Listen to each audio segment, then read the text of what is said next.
वहरे अंगा कर गोल गोल चाकर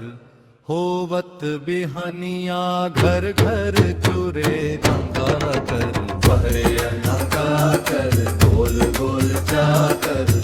होवत बिहनिया घर घर चुरे अंगा कर।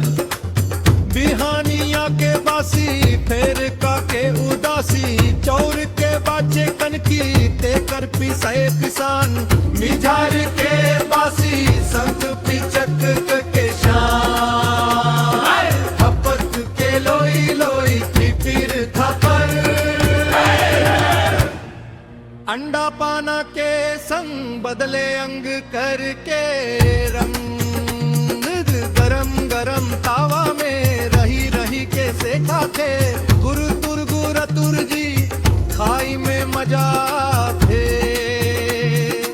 अंगरा के आंच में दब से काथे झक झाकर ऐला खावे बिभिनिया कमावे होतले मंजनिया चाह रोटी साग रोटी चाहे खाएला चटनी में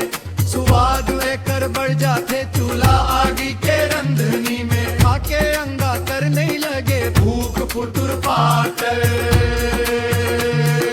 पवन यादव पहुना ग्राम सुंदरा जिला राजनंद गाम। अबे अंगा कर फूल दूर चाकर होवत बिहनिया घर घर चुरे